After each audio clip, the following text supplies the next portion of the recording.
Hello everyone, good morning, welcome back to my channel. কেমন আছো তোমরা? আশা করছি ভালো আছো, সুস্থ আছো। আমি মন চলে এসেছি একটা নতুন ব্লগ নিয়ে। আজকে বাড়িতেই আছি, মানে সকালবেলা উঠেছি ঘুম থেকে, তো বাড়ি থেকেই ব্লগটা স্টার্ট করছি। একটু পরেই আমরা চলে যাব। আর মা বাড়িতে নেই, একটুও ভালো লাগছে না বাড়িতে থাকতে। রেডি হয়ে গেছি, দেখো ইভানও রেডি হয়ে গেছে। শোনা আমার শোনা পাপা, দেখেছো সুন্দর লাগছে তো, সুন্দর লাগছে তো। আয়না দেখছো? এই দেখো আমাদের ইভান আয়না দেখছে, আয়না দেখছে। সুন্দর লাগছে ব্লু কালার পরে, দারুণ। Yes yes yes, good good. ঘুম ভেঙেছে? গুড মর্নিং আমার পাপা, গুড মর্নিং। চলো আমরা টাটা যাই। হ্যাঁ তোমাকে নিয়ে যাবো তো, চলো এসো। ওরে বাবালে, কি সুন্দর লাগছে। দাঁড়া দাঁড়া একটু, হাত দাও হাত দাও। I love you, I love you, I love. আচ্ছা আচ্ছা ঠিক আছে। এই দেখো আমাদের ইভান, দেখো একদম হিরো হয়ে গেছে। আসো, এই যে আমার হিরো ছেলে, হিরো ছেলে, আমার হিরো ছেলে। Good morning. টিং টিং টিং টিং টিং টিং টিং টিং টিং টিং। বাড়ি থেকে আরও আগে রওনা দিতাম, কিন্তু প্রচণ্ড বৃষ্টি হচ্ছিল, এই জন্য মানে বেরোতে পারিনি। তো আমরা বেরিয়েছি প্রায় 9:30 নাগাদ। তো বেরিয়ে আগে ইভানকে খাইয়ে নিয়েছি, কারণ ওর প্রচণ্ড খিদে পেয়েছিল, আমারও খিদে পেয়েছিল, কিন্তু আমি বাইরের জিনিস খাবো না বলে কিছু খাইনি। তো ভাবলাম ঘরে এসে খাবো।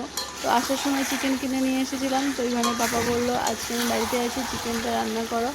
তো আমি বললাম ঠিক আছে, তাহলে চিকেন নিয়ে চলো। তো এসে চিকেনটা বসিয়ে দিয়েছি আর রান্না করেছি একটু শুক্তো। আসার সময় কাঁচকলাও কিনে নিয়ে এসেছিলাম ওই সপ্তপূর্ণি মার্কেট থেকে।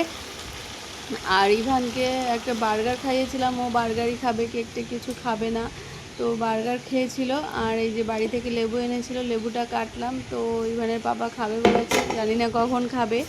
আর লেবুটার রসটা একটু কম। আমার রান্না প্রায় কমপ্লিট হয়ে গেছে, এখন যাব ইভানকে খাওয়াতে। দেখি কতটা খায়। ও তো সারাদিন তেমন একটা কিছু খায়নি। ঘি ভাত মেখে দেবো আর একটা চিকেন কষাতে কষাতে দিয়েছি। তো বললো টেস্টি টেস্টি। তো খেয়েছে, একটুখানি হলেও খেয়েছে।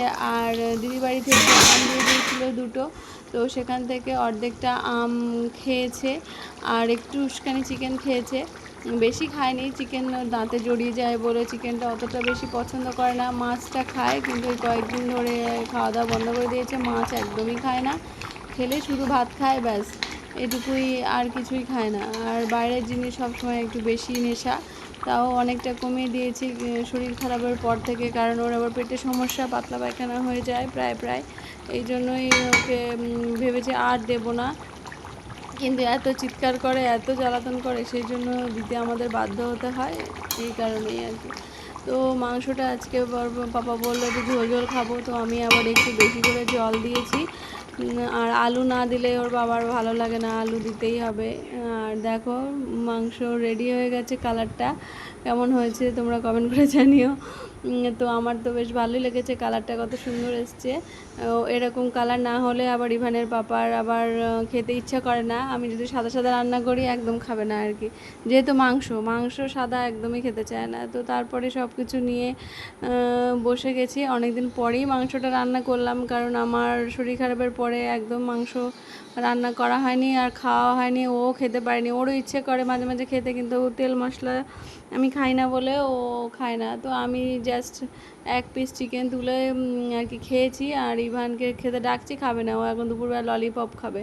সারাদিন দুষ্টুমি করে, এটা ওটা খেতে থাকে। আর রাত্রেবেলা কি শরীর খারাপ, বমি 3-4 বার করে বমি হয়েছে, টেনশানে মাথা খারাপ। মানে তারপরে আর ভিডিও ক্লিপগুলো নিতে পারিনি। তো চলো, মনটা একটুও ভালো নেই। তোমরা ভালো থেকো, সুস্থ থেকো, টাটা, গুড নাইট।